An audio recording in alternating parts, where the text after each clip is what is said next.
Encounter is brought to you by the Broome County Council of Churches, where we connect compassion with needs as we inspire growth with dignity. You'll find us in special places throughout the community. For those who remain hungry, we provide meals. For those who are challenged, we build wheelchair ramps. We comfort those who are ill, minister to those who are confined, and we remain an advocate for change and understanding on behalf of every element of our community. Connect and inspire. Encounter the Broome County Council of Churches. Good morning and welcome to Encounter. I'm your host today, Joseph Sellepack. I'm the Executive Director at the Broome County Council of Churches. The CHOW Walk has been going on for 40 years. It started off at Enjoy, walking around the golf course. It's gone to Otsonango Park, where people would walk along the paths there. It's been a part of the community for 40 years, and it's been something that many actually look forward to every year to be able to go to the CHOW Walk and walk for hunger. And we've been kind of toying with a lot of different models in the last few years, especially with the pandemic and how it's affected our ability to be able to do the CHOW Walk. And it proved challenging, but this year we're coming out and we're going to actually have a physical walk. How hard was it doing the shift from having a physical walk to doing something that of more virtual reality? Yeah, it was challenging. I mean, once the pandemic hit and we realized that having large groups of people together was not a wise idea, we made the decision very early on that we can't have an in-person walk. Right. But when you've been doing it for, like you said, nearly 40 years a certain way, you have to totally revamp everything you did. And so we had to move it all online, and we called it a virtual walk. We still encouraged people to walk, of course, but it made figuring out how to do that challenging. So we had to get creative people together to make some creative ideas. And, you know, I think in the end it worked out pretty good, but it was still, you know, that lack of in-person meeting, right. You lose something with that. And so we didn't want to lose it completely, but it's kind of like Zoom calls. You can't live forever on Zoom conversations, but it fills a gap when needed. And I think that our virtual walks filled that gap while we needed it. And so we're excited that this year we can get back to a physical, in-person event. And my guest today is Les Aylesworth. He's the director of CHOW, and you've been doing that for 3 years now? Nearly 3 years. Nearly 3 years. Yeah. So it's been an interesting 3 years, I'm sure. It yeah. has, indeed. A learning experience too, huh? Indeed. Yeah, starting right before the pandemic, when you really don't have a full grasp, because CHOW does so much, and it's a really big and active and, you know, complex program, and not fully grasping that, then going into a pandemic where literally everything you would have known before was tossed up in the air. So when you're in not knowing what's going on, and then thrown into a pandemic, I'm glad that I'm here still. So I'm glad I've survived, and I'm grateful that have weathered. And so are we. Well, I'm glad to hear that. Yeah, we're glad that you're surviving too. And that's why I'm excited that it feels like we're moving, you know, maybe not normal or the new normal, but more stable. And this is, I think, another sign that we're getting there. Now, one of the shifts that we're going through again has been going from a physical walk to a virtual walk, and now we're going back to something of a physical walk. So, yeah. You want to let our listeners and our viewers know, what our plans are for this year. So, you know, the walk has been going on. This will be our 40th year, and 40 years. 40 years, amazing, and nearly as old as us. Yeah, yeah, getting and there. You know, it's had many kind of iterations. Like you said, started at Enjoy, then there was roots in Endicott and Johnson City and Binghamton. Then it was at BU. Then it was at Otsonango, where, you know, there was various tracks and walks and all that. And it probably needed a change anyways, and the pandemic certainly forced change upon us, whether we wanted it or not. And so coming out of that, it's going to be an in-person physical walk, but it's going to have a new slant to it, a new way of doing it. And so we're going to be meeting at the factory, at the Beer Tree, at the Oakdale Mall. And so we're actually going to be doing an inside walk where people can walk around the mall. And it may not be that, well, it's as far as you want to walk, I guess, but not that traditional 3 miles or 5 miles. So it is going to be in a little different format, less of an emphasis on the walk per se, but that will still be a part of it, and more on what is hunger and what does it look like in our community, and how can we still be active, how can we raise funds for what we're trying to accomplish here in the community, and hopefully have a good time at the same time. So we're the good time. So Yeah. do you want to fill people in on what Yes. that is? So the factory at Beer Tree has been gracious enough to allow it to host the walk. And so we're excited to be able to partner with them. They are going to have live bands the day of September 25th from 12 to 6. People can register at the Beer Tree, the factory at the Beer Tree. From 12 to 6, they're going to have live bands. 15% of all purchases at the restaurant, non-alcoholic purchases, they will donate. So for food And soda and whatever soda else, and all that kind of thing. They will donate to CHOW. So it's a way to symbolically walk while you're sitting at a table and enjoying some good food. And so that's why we're going to hopefully be enjoying ourselves. We're going to have family activities the day of the event that will hopefully allow people to have a good time, kids as well as families of parents and even people of all ages. So the face painting. Yep, we're going to do face painting, one of those balloon Yeah, animal guys, girls, I don't know who it is. We're going to have a petting zoo. And we're still trying to figure out some other things. Since it's very new, it's very much, I don't want to say experimental, but it's experimental. This is a new way of doing it. And so we're excited the freshness that it offers to be able to do something new. But it's just that, it's new. So we're learning along the way. We got 6 hours to fill as opposed to maybe a couple hours in the past. So that's going to be a logistical challenge just there. So it would be September 25th from 12 to 6. Correct. And is there a website that people can go to in order to find out a little bit more about it? So if you go to justgiving.com and you put in the search CHOW Walk 2022, that'll bring it there. If you go to our website, by now there should be a button that brings you out to there, to the site that tells you a little bit more about the walk. So we've retained, actually, I'm glad you brought that up, we've retained some things from the virtual walk. When we did it all online, it gave people an opportunity to learn about CHOW, learn about what a walk does. It allowed people, if they wanted to build a team online and raise funds and let people know through Facebook and whatever social media they used, to let their friends and family know that, hey, I'm participating in this event, would you be willing to support it? So we're retaining some of those pieces that we learned in the past. So we're hopefully going to combine the old walk, the new online stuff, but now with a different venue. So we're kind of incorporating a few of those elements.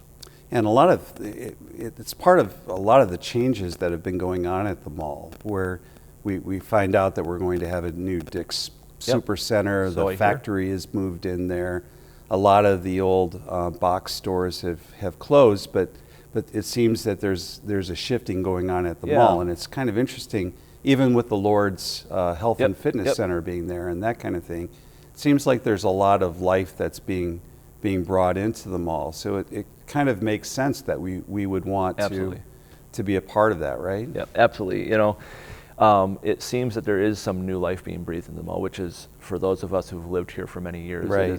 it's a nice feeling to see, hey, this landmark, this community landmark is now being rejuvenated, having a little bit of a renaissance. And we're delighted to be, if you will, on the front end of that, and to be able to partner, because if all goes well, we'd love for it to continue at that venue for the foreseeable future, especially if it goes really well. And of course, if there's one constant in life, it's change. We don't know what the future holds, but Lord willing, and things could go on the trajectory that they're going there. This could have the potential of being a long-term solution and a place that we can have a good time. Now, one of the things that you emphasized, you're going to be emphasizing while walkers are going around, and being able to talk about hunger in our area. What are some of the takeaways that you hope that people have from that? Yeah, I mean, the reality is hunger is a 365-day-a-year thing. It isn't just at Thanksgiving or Christmas when people are very much aware of it, and it's also not just during pandemics. But we know for a fact right now, inflation is sky high. The cost of everything has gone up. Yeah, I'm grateful as I drive by and I see the gas prices going down. That's helpful. But in spite of all of that, historically, there's still 1 in 4 kids in Broome County is considered food insecure, meaning that they don't necessarily know where their next meal is coming from. 1 in 7 people in our community are in a similar plight. And those range from adults, parents with families, to adults, to senior citizens. And senior citizens is one of the largest growing populations of food insecure folks. And so it's an issue that we have to address. And we know a lot about the outcomes. A hungry community is an unhealthy community. And so those are some of the takeaways we want people to take away from the walk. As our plan is to have, hopefully along the route, some of those facts that people can learn about hunger, and not just learn about hunger and its impact on the community, but learn about what we're trying to do to address it. Because I think talking about the problem is only one side of it. We want to talk about solutions as well, and we're so grateful that CHOW can be a part of that. And so what, in the last 3 years, as you've become really part of the part of CHOW's DNA, mm-hmm. so to speak, what do you think some of the stories are? What are some of the life-giving stories that you've seen and you've witnessed mm-hmm. through the work of CHOW? What are some of those? Oh golly, there's so many. I've heard some of the heartbreaking stories of during the pandemic when suddenly a bunch of people who were not considered food insecure suddenly were, not because of finances, not because they didn't have money or whatnot, but because they couldn't have access, they couldn't get out. And then find out that some of these people, where they lived, were just unbelievably poverty-stricken. So in those cases, they weren't necessarily getting food from anybody, but they suddenly were like in a position where they couldn't get out and they had to desperately call for food. And so during the pandemic, when we were doing hundreds and hundreds, did over 1,000 home deliveries, we saw places where people were just literally living in destitute poverty. We heard stories of homeless folks going to meal sites for the first time because there wasn't food in the dumpsters anymore, because restaurants had closed.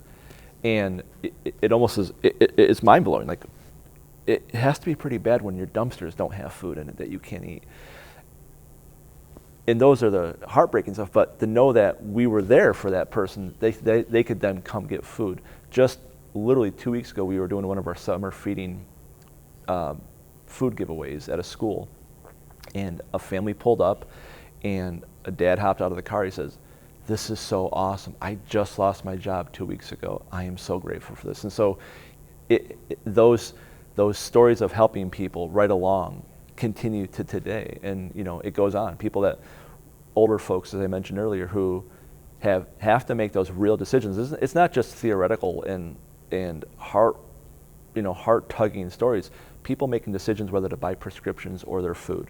Right. Those are real. Those really happen. They really do. They really do. And so we've heard stories. I've heard stories of people who've gone to one of our meal sites or one of our pantry sites. I can buy prescriptions this month now. Oh wow. And so those are the things why we do what we do, and why the CHOW Walk is so important, so we can continue doing those things. My guest today is Les Aylesworth, the director of CHOW. We've been talking about the CHOW Walk and about hunger in our area and why the CHOW Walk is important. So one of the takeaways that that I think you would love for a walker to have is the understanding that hunger is something that we can have a part in mm-hmm. helping alleviate in people. That's right. How what else, like, how important is that? So we know hunger is an issue. If we can establish that fact, we know that there's hungry people in our community. I mentioned earlier about inflation and the costs of food and all of that, and supply chain issues. There is no magical food fairy that drops food into our laps. And so all those stresses that we face going to the grocery store, and our listeners and viewers face going to the grocery store, are some of the same stressors that we have. And so we want to be on the solution side of making a difference in our community, but that also comes with a cost, a literal cost. And so, over the course of the pandemic, as just things have gotten topsy-turvy, and with supply chain issues very evident right now, us getting in food is even more challenging. And so in the past, and to this day truly, CHOW has always been a very donation-driven organization. We've depended on the donations of the goodness of people. And because of lack of food out there, the cost of food, the excess just isn't there anymore. And so we've had to pivot how we do stuff. So rather than it kind of trickling in with spurts throughout the year, there's been times where we've had nothing come in. So rather than being like, well, I guess we can't give food out, we've had to pivot and say, no, we still have a mandate to help the community. And so now we have to just change how we do it. So that means we have to purchase food more often than we ever had. We have to travel farther to get it out of the area. And so all those come with a cost to us. And so, but it's still cheaper, absolutely, for someone to get. Well, it's more affordable for someone to give you $1, exactly, than go spend $1 at the grocery That's store. Right. In that way. So for that, so when people see that we have this need, we are then able to take that $1 that is donated and turn it into 5 meals. And because of the way we do it, by bearing that, so even in spite of the fact that we have to spend money to do what we do more often than not, or more often than we have in the past, we are able to steward that donation and stretch it farther than you and I could at the store. And so we're grateful. And that's what I hope that people can take away, that not only is there a need in the community, that you can make a difference, and that with CHOW we can even make the impact even better. Yeah. Bigger. So we gas prices have gone up, which has really impacted CHOW's ability to get out to various places and be able to look at things, find things that are out there. How far is CHOW's footprint as far as having to go on the road and look for food? It has grown. We travel up to 3 and 4 hours away. We've gotten calls out in Buffalo that there's food out there, and we've gotten our trucks out and traveled out there. We go down to PA, about 3 hours south into PA once a month. Probably we'll be doing it more often. I mean, if you look at just the percentage-wise, the cost of fuel and our usage has just gone up. And so from a year ago to now, it's probably 50 to 75% more expensive to run our vehicles, dependent on the month and how often we ran and where it broke down. But so in order to keep doing what we do, we've had to expand that footprint and and go wherever we got to go to make do with in order to do what we do. And it's how many pounds of food does CHOW distribute, and what does that equate to as far as meals are concerned? So last year we distributed nearly 2 million meals into the community. That was almost 2.4 million pounds of food. We're on track to doing that and more this year. And we're, as I mentioned earlier, with the changes of the whole society, it's not just happening in the Binghamton area, it's happening nationwide. In order to do what we do, we've had to go farther to continue to do what we do. So it is made it more challenging in some ways, for sure. But it is what it is. I mean, I've always said this from the beginning, like, rather than be sour grapes and skies falling, we just have to figure out, how do we do it now? Well, it keeps you on your toes too. It sure does. you get to come back to work and you never know what you're going to be challenged with on any given day, right? I mean, 3 years ago when I started, I literally had a full head of hair. Now, you did not. No, but it does. It keeps you on your toes, and it certainly isn't boring. I would like for some more stability. It feels like the ship is always doing this every day. We'd like some smooth sailing for a while, but it is what it is. And so like I said, rather than be sour grapes and woe is us, the sky's falling, we just have to be like, okay, let's put our nose to the grindstone, roll up our sleeves and get to work. And that's what we try to do every day. Now, I'm sure that a lot of people are curious as to how many paid staff does CHOW work with? We work with 8 paid staff to move that kind of food. And that includes the folks who do the referral services, as well as the ones who help manage the pantry system and the community food programs, as well as those who jobs training. Do job training. Yep. and all the other things that kind of go into CHOW. So really that number is even deceiving, because only about 4 of those people are actually handling the food. Right. And so we have 2 full-time truck drivers, 2 people out in the warehouse every day. So they're moving literally tons of food every day, and it's a lot of work. And that comes with and we have large walk-in coolers. Yep. And freezers that require a lot of electricity. Yep. There's the lights that kind of the power that goes into overhead, that, and the overhead. So CHOW is a pretty expensive program to operate. It is, and that's why I think it's pretty profound that in spite of all that, we're able to take that dollar and stretch it the way we do. Right. And we have to work hard to do that, because it's very important. And to me, my kids say I'm very cheap, and it's true. I don't want to waste money. I don't want to waste my own money. I don't want to certainly waste anyone else's money. So we take it very seriously that when people make a donation to CHOW, whether it's food or finances, that we want to do the best we can with that money. We want to stretch it and be as good a stewards with it as possible. And so that's why we as best as I can assure people that when people donate to CHOW, it's going to be handled well. Right. And that's really the purpose or the rationale behind the Hunger Walk. Right. Because it's to help CHOW with those overhead expenses. Mm-hmm. It's to raise awareness as to how people are going to be able to do the work of hunger alleviation in our area. So it seems to me as if the CHOW Walk is really important for the life of CHOW. It absolutely is. It not only makes the purpose of CHOW forefront and visible for people, but it also shows them where their money is actually going. Right. And how they can help alleviate hunger in that way. It is our biggest fundraiser of the year. Really, it's our only fundraiser specifically for CHOW, and so we really do depend on that to get us throughout the year, because as you mentioned, there is a lot of overhead costs, whether it's the lights, whether it's the building, whether it's electricity, paid staff, vehicles, gas, repairs, maintenance. And speaking of vehicles, we've pushed our vehicles hard in the last 2 years. Oh yeah, we have. And the maintenance costs have just gone up commensurate with how we've pushed those vehicles.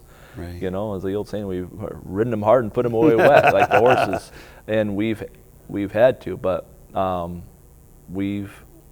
so there's all of those costs, but those are just part of the deal. In order to help our community, we have to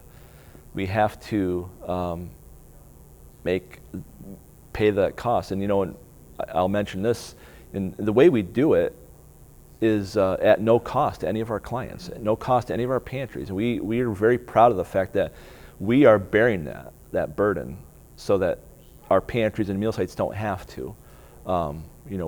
We want, as long as we can be open, to continue that model of no cost. And so we're proud of that, but if stuff has to be paid for somehow. So in the last few minutes, let's recap a little bit about when and where the Chow Walk is going to be taking place this year. So we're doing a little bit differently this year. The Chow Walk is going to be taking place at the Oakdale Mall, being hosted by the factory at Beer Tree on September 25th. Runs from 12 to 6, so it's a little bit longer. So if weren't able to make it at 12, you can come at 1 or 2 or 3 or 4. While you're there, you can enjoy a meal at the factory, and 15% of the meal will be donated back right in the Chow. We're going to have some family-friendly events like face painting and balloon animals and petting zoo. There will be a walk throughout the actual mall proper.